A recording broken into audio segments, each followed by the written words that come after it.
This is crazy, as the Pittsburgh Penguins have given multiple updates surrounding a lot of players who could make an impact on the team, including injuries, and a major player has been waived, and we also have some injury updates on players who are out, and we'll be covering that and more in today's episode of Penguins Digest.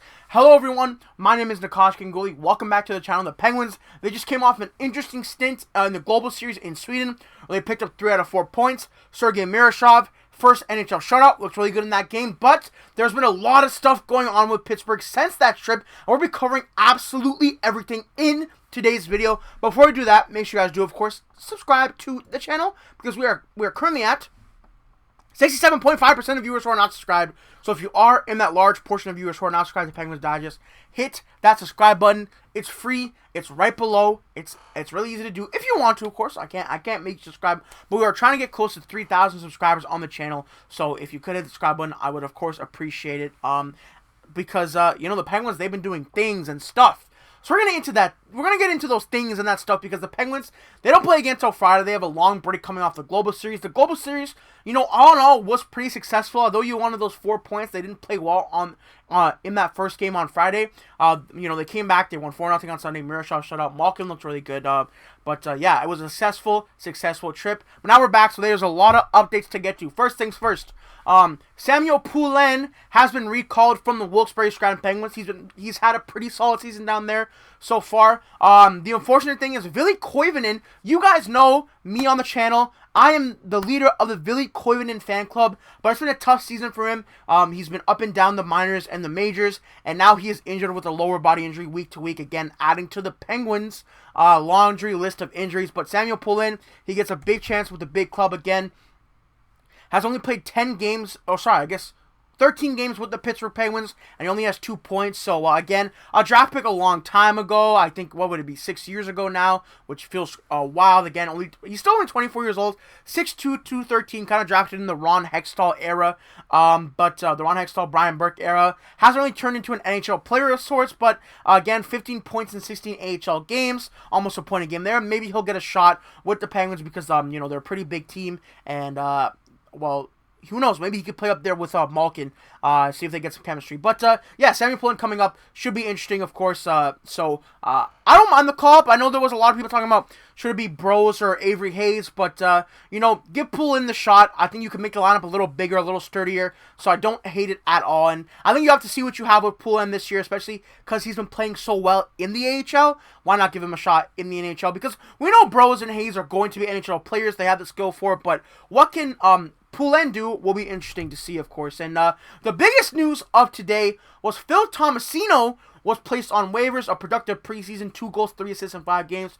He's been kind of in and out of the lineup, 10 scratches out of a possible 19 games. But yeah, Tomasino, again, I think it's super interesting to see. This was obviously the biggest move the Penguins did today. I don't know if it was super surprising per se, because again, he has been in and out of the lineup. I don't know how much Damues likes this game. Again, to me, Tomasino's a good player. The issue with him is, like, he's not exactly good enough. Like, he has the player archetype to play in a top six role, but he doesn't have the skill to do it. And he doesn't have the archetype to play in a bottom six role, and he's too skilled to do it. If you guys are trying to understand what I mean, it just doesn't work for him on either side of the lineup. He's kind of a tweener player. We'll see if he does clear waivers. I know there's a lot of teams that have some injuries right now who might be looking for a little offensive kick. Again, the guy was half a point a game last year. Just looking at it again, he had 23 points in 50 games, 11 goals. After he came over from the Nashville Predators. So yeah, Tomasino on waivers.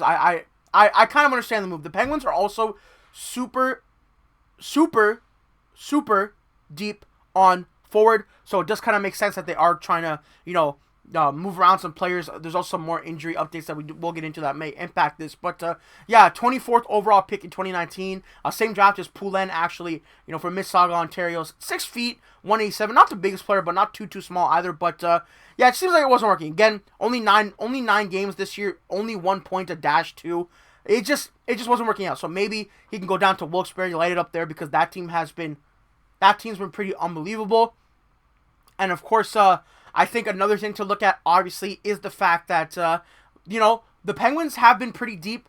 offensively for me. I know they're injured, so it's kind of unfortunate that he's not getting in there despite injury, but that is something to look at, of course. So, again, also, these are kind of his advanced stats from JFresh. Nothing too crazy. A solid player, but, fourth liner.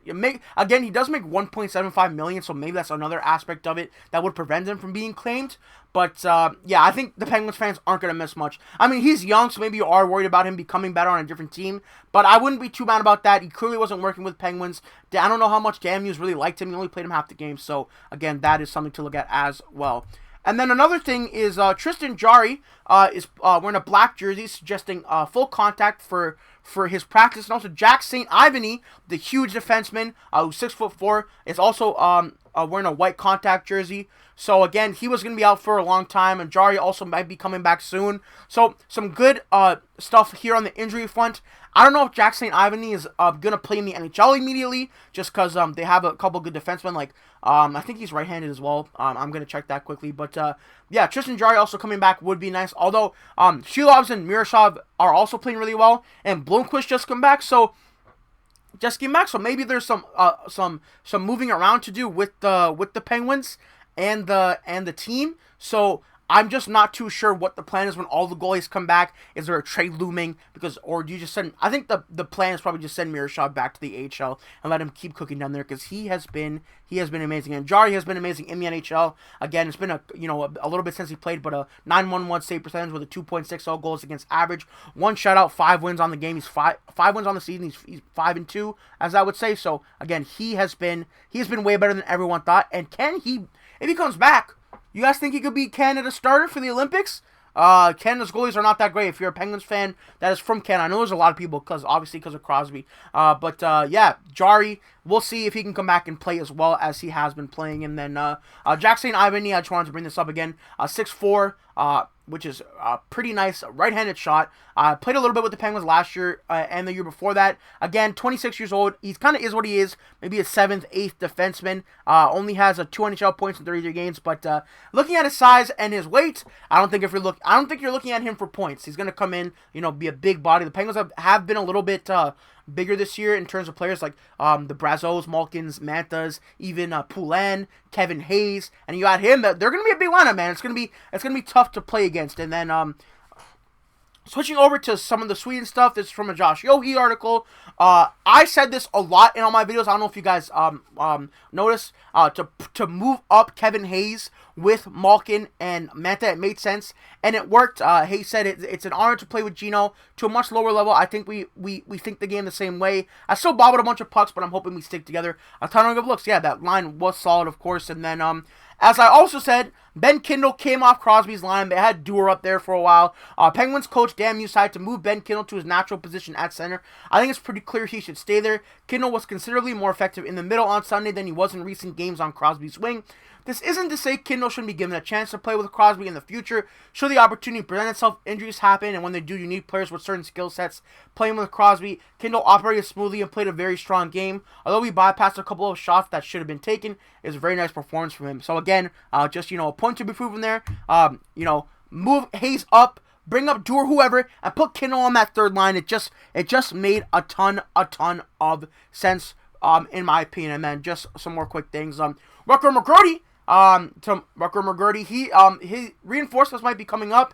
All accounts, he's one of the best players on their ice in their season debut. In a season debut for Wilkes-Barre, excelled late last season. A matter of time until he gets back in the NHL, and whether they're healthy or not, and right now they're decidedly not, they could use him. Maybe he could be that first-line left winger with Crosby while Raquel is out. Now Koivunen's out, who they could have tried. Dewar's definitely more of a fourth liner, and then Koivunen, who I just said, and then McGrody maybe could be that guy, and also Kindle did not work on that line, so maybe that could make some sense there. And then finally, this is what the lineup could look like when everyone is healthy from Chell Penguins: Rickard Rakell, Sidney Crosby, Brian Russ, Anthony Manta, Evgeni Malkin, Justin Brazeau, Rutger McGurdy, Ben Kindle, Tommy Novak, Connor Dewar, Blake Lazat, and Nola Chari. And then extras, you could have Hollander, Koivunen, you could have whoever you want, because the Penguins, they might be back, and hopefully Samuel Poulin can come up and play a lot of good games. So anyways, guys, let me know what you think about Tomasino being put on waivers. Do you agree with the move? Do you not like the move? And especially let me know what you think about Samuel Poulin being called up over guys like Tristan Brose and Avery Hayes. And of course, we're off till Friday, so I don't know when the next video will be, but we'll be here, guys. We're here all season here on Penguins Digest. Again, subscribe if you enjoyed the video. Peace out and have a good one. As always, goodbye for now.